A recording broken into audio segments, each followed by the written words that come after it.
Bienvenue dans cette deuxième étape dans laquelle nous allons voir comment transformer la prise en charge médicale en prestation médicale. Supposons que notre jeune patient, Laporte Maxime, soit revenu de sa consultation médicale. Nous allons donc à sa fiche prise en charge médicale et nous demandons de saisir depuis cette fiche la prestation médicale. Pour cela, on clique sur le bouton prestation, comme vous le voyez, qui nous permet de générer automatiquement la prestation médicale. On y va. Cliquons. Voilà. Prise en charge, transfert, prise en charge en prestation médicale. OK. Poursuivons. Et voilà. Asclepios nous a créé automatiquement une prestation médicale, une nouvelle prestation médicale, numéro 117, et nous invite maintenant à saisir le code affection, tâche que nous allons pouvoir faire puisque notre petit patient est revenu de sa consultation médicale et nous savons absolument de manière précise de quoi il souffre vraiment. Allons-y. Alors, observez que par défaut, le code affection est 1.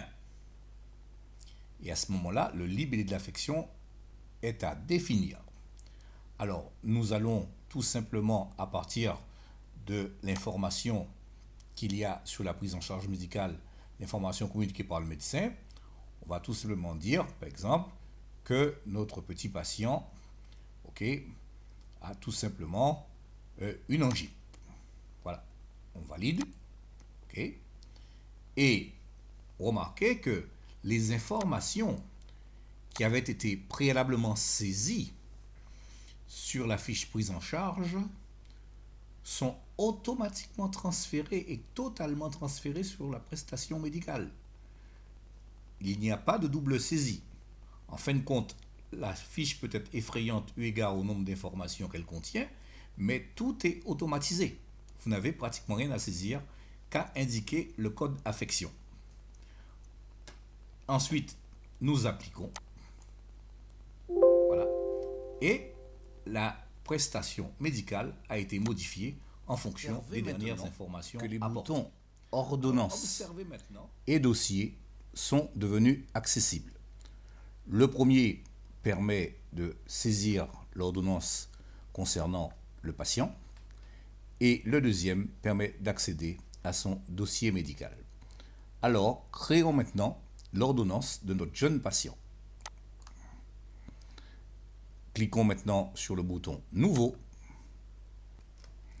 et nous accédons à la fiche ordonnance. Elle est déjà pratiquement pré-remplie.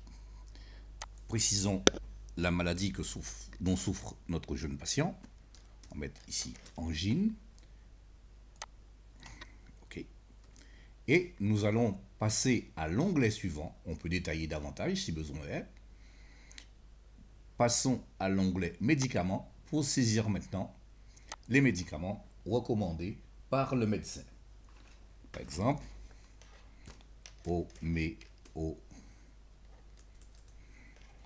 Homéovox, par exemple. OK, générique autorisé, posologie, une gélule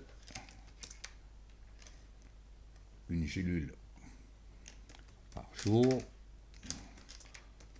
pendant 7 jours. OK. Deuxième médicament, l'amaline.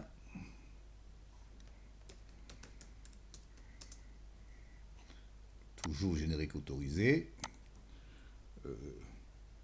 2 comprimés, on peut écrire comme ça aussi, par jour, pendant 7 jours. Alors, observez que les colonnes conditionnement prix unitaire, quantité et sous-total ne sont pas accessibles pour le moment. Et pour cause, elles le seront lorsque l'assuré se présentera en pharmacie pour se faire servir ses médicaments. Alors, bien entendu, on valide notre ordonnance, elle est enregistrée, et à partir de ce moment-là, il nous est possible de l'imprimer pour notre patient. Voilà. Voilà l'ordonnance produite, mais comme je viens de vous le dire, cette ordonnance n'est pas indispensable à la récupération des médicaments en pharmacie dans la mesure où la pharmacie est connectée aussi au réseau et qu'elle accède à cette ordonnance numérique, à cette ordonnance digitale. Observez aussi que le bouton Vente n'est pas accessible. Il le sera lorsque ce sera une pharmacie qui accédera à cette fiche ordonnance. Ce sera l'objet d'une autre leçon. Fermons maintenant notre ordonnance et observez que dans la table des ordonnances de cette prestation médicale, notre ordonnance numéro 78, angine, y figure. Alors, on peut aussi accéder au dossier de notre patient en cliquant et avoir un historique de tous les traitements qu'il a reçus. Ceci peut être utile au médecin qui va l'ausculter. Ceci conclut. Un dernier détail, si nous revenons à notre table de prise en charge et que nous allons à la dernière prise en charge saisie, observez que la case prestation médicale OK est cochée, ce qui signifie que cette prestation médicale est archivée et qu'elle n'est plus modifiable. Autre chose, elle est d'autant plus archivée qu'elle a déjà donné lieu à une prestation médicale dont le numéro est indiqué ici. Cette dernière observation conclut cette leçon et je vous dis à bientôt pour une prochaine leçon.